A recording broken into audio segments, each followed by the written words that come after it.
గత 10 ఏళ్లలో హైదరాబాద్ రహదారులు అభివృద్ధి చెందాయి. ట్రాఫిక్ రూల్స్ ఖచ్చితంగా పాటించడంతో ప్రమాదాల సంఖ్య తగ్గింది. రేవంత్ సర్కార్ వచ్చిన తర్వాత రహదారి భద్రతను గాలికొదిలేసింది. పోలీసుల సేవలను మరోలా ఉపయోగిస్తోంది. వారిని చలాన్లు వేసేందుకు బందోబస్తు కోసం వాడుతోంది. దీంతో సిటీలో రోడ్డు ప్రమాదాలు క్రమంగా పెరుగుతున్నాయి. టీఆర్ఎస్ ప్రభుత్వంలో రోడ్డు ప్రమాదాలు ఎక్కువగా ఎక్కడైతే జరుగుతున్నాయో వాటిని బ్లాక్ స్పాట్స్గా గుర్తించి ఆ ప్రాంతాలలో ఫుట్ఓవర్ బ్రిడ్జిలు నిర్మించడం కానీ సిగ్నలింగ్ వ్యవస్థను ఏర్పాటు చేయడం కానీ జరిగింది. అయితే ఆ సిగ్నలింగ్ వ్యవస్థ దగ్గర ఎల్లప్పుడూ ఒక ట్రాఫిక్ కానిస్టేబుల్ను పర్యవేక్షిస్తూ ఉండేవాళ్ళు. తద్వారా ఎవరైతే వాహనదారులు ఉంటారో ఆ రెడ్ సిగ్నల్ దగ్గర ఆగి వెళ్ళడం జరిగేది. వాళ్ళకు ట్రాఫిక్ పోలీసులు కూడా అవగాహన కల్పించినదైతే మనం చూసాము. కానీ ప్రస్తుతం ఇక్కడ ఎక్కడైతే బ్లాక్ స్పాట్స్గా ఉన్న దగ్గర సిగ్నల్స్ వ్యవస్థ ఉందో ఇక్కడ మాత్రం కానిస్టేబుల్ పర్యవేక్షణ లోపం వల్ల ఇక్కడ రోడ్డు ప్రమాదాలు జరుగుతున్నాయని అయితే చెప్పొచ్చు.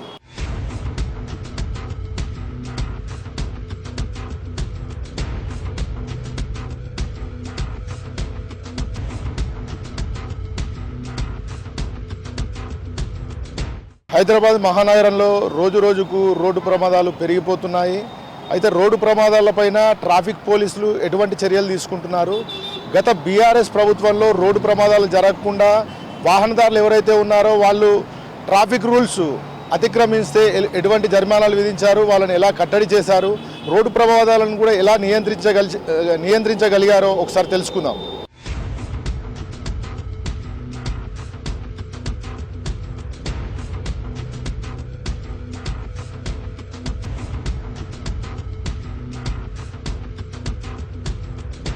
రాష్ట్రంలో కాంగ్రెస్ సర్కార్ ఏ ఒక్క వర్గాన్ని పట్టించుకోలేదు.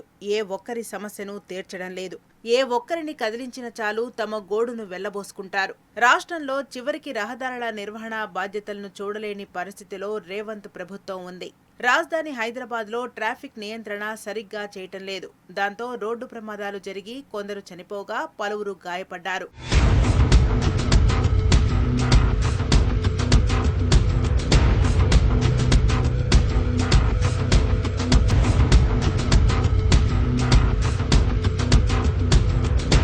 గతేడాది రాష్ట్ర వ్యాప్తంగా 26,000 రోడ్డు ప్రమాదాలు జరిగాయి. ఈ ప్రమాదాల్లో 7,700 మంది మృతి చెందారు. మినిమం 20,000 మంది గాయపడ్డారు. వీటిలో గ్రేటర్ హైదరాబాద్ పరిధిలో గల 3 కమిషనరేట్లలో 7,168 ప్రమాదాలు నమోదయ్యాయి. 1,380 మంది ప్రాణాలు కోల్పోయారు. బీఆర్ఎస్ ప్రభుత్వంలో ఉన్నప్పుడు ఫ్లైఓవర్స్ నిర్మించడం జరిగింది. ఆ ఫ్లైఓవర్స్ వల్ల ఈరోజు హైదరాబాద్ సిటీలో ట్రాఫిక్ అనేది కొంచెం పర్వాలేదనిపిస్తుంది. కానీ ఇప్పుడున్న పరిస్థితుల వల్ల నేను రీసెంట్గా కొన్ని యాక్సిడెంట్స్ చూసిన.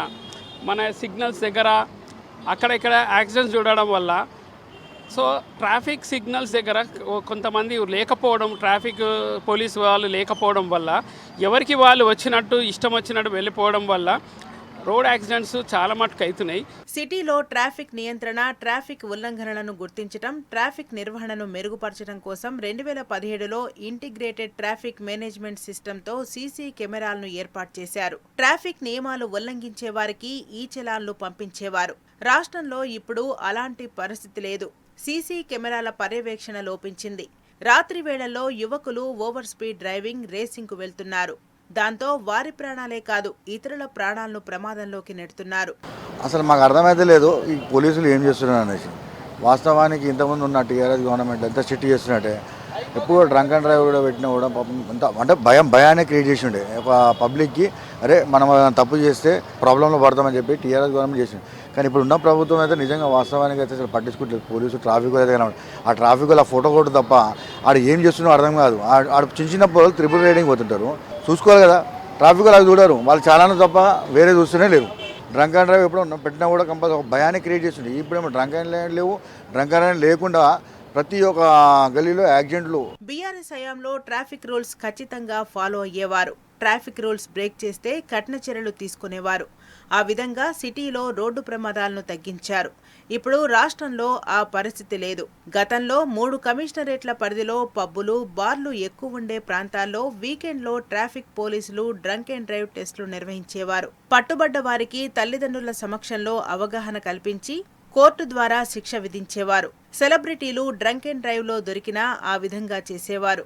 పబ్బులు, బార్లలో డ్రింక్ చేసేవారు వాహనం నడపడం నివారించి ప్రత్యామ్నాయ మార్గాల్లో ఇంటికి చేర్చాలని యజమానులకు పోలీసులు తెలిపేవారు.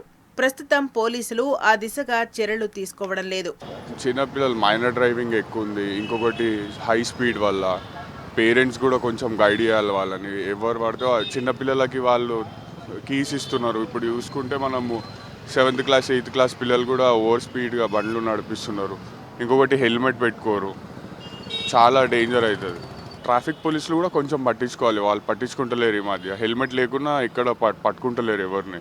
ప్రమాదాలు జరిగే ప్రాంతాలను ఇదివరకు బ్లాక్ స్పాట్లుగా గుర్తించి అక్కడ సిగ్నల్ వ్యవస్థ ఏర్పాటు చేశారు. అక్కడ ట్రాఫిక్ కానిస్టేబుల్ను ఉంచి వాహనదారులకు అవగాహన కల్పించారు. ఇప్పుడు అలాంటి పరిస్థితి లేదు. 2-వీలర్ నడిపే సమయంలో హెల్మెట్, కారులో వెళ్లేటప్పుడు సీట్ బెల్ట్ ధరించాలని స్కూళ్లు, కాలేజీల వద్ద ట్రాఫిక్ పోలీసులు అవగాహన కల్పించారు.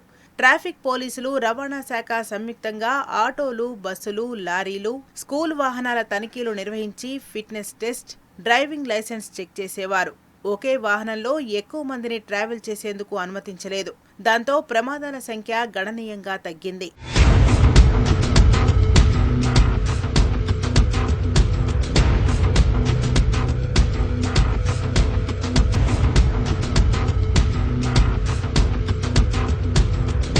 ప్రస్తుతం ట్రాఫిక్ నియంత్రణ నియమాలపై రేవంత్ సర్కార్ ఉదాసీనంగా వ్యవహరిస్తోంది.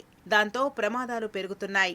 కాంగ్రెస్ ప్రభుత్వం కనీసం రహదారి భద్రతనైనా పట్టించుకోదా అని మేధావులు ప్రశ్నిస్తున్నారు. గత బీఆర్ఎస్ ప్రభుత్వంలో ఎక్కడైతే ప్రమాదాలు జరిగే ప్రాంతాలు ఉన్నాయో ఆ ప్రాంతాలలో ఫ్లైఓవర్ నిర్మించడం కానీ, ఫుట్ఓవర్లు వేయడం కానీ, అదేవిధంగా వాటిని బ్లాక్ స్పాట్గా గుర్తించి అక్కడ సిగ్నలింగ్ వ్యవస్థను ఏర్పాటు చేయడం జరిగింది. కానీ ప్రస్తుతం ట్రాఫిక్ పోలీసులు మాత్రం ఓన్లీ చలాన్లను వేయడంలోనే వాళ్ళు బిజీగా ఉన్నారు. ట్రాఫిక్ ఏదైతే ఉందో ట్రాఫిక్ రూల్స్ ఫాలో కాని వాళ్ళపైన నియంత్రణ చర్యలు అయితే ఏం చేపట్టట్లేదు. బీఆర్ఎస్ గవర్నమెంట్ హయాంలోనైతే ప్రతి వీక్లో 3 రోజులు డ్రంక్ అండ్ డ్రైవ్ టెస్టులు చేసేవారు. అంతేకాకుండా ఏదైతే ట్రాఫిక్ వైలేషన్ చేశారో వాళ్లకు అవగాహన కల్పించి వాళ్ళను కోర్టులో సైతం హాజరుపరిచిన సంఘటనలు మాత్రం కోకొల్లలుగా ఉన్నాయి. కానీ ప్రస్తుతం ఉన్న ట్రాఫిక్ పోలీసులు కాంగ్రెస్ హయాంలో అసలు ట్రాఫిక్ నియంత్రణ మీద దృష్టి పెట్టకుండా ఓన్లీ చలాన్లను వసూలు చేయడం పైనే దృష్టి పెట్టారంటూ పలువురు ప్రజలు కూడా, వాహనదారులు కూడా ఆరోపిస్తున్నారు. ఇప్పటికైనా కాంగ్రెస్ ప్రభుత్వం మొద్దునిద్ర వీడి ట్రాఫిక్ నియంత్రణ మీద కఠిన చర్యలు తీసుకోవాలని, తద్వారా ప్రమాదాలు ఏదైతే జరుగుతున్నాయో ఆ ప్రమాదాలు జరగకుండా నివారణ చర్యలు తీసుకోవాలంటూ కెమెరామెన్ శివతో శ్రీధర్ రెడ్డి, టీ న్యూస్, హైదరాబాద్.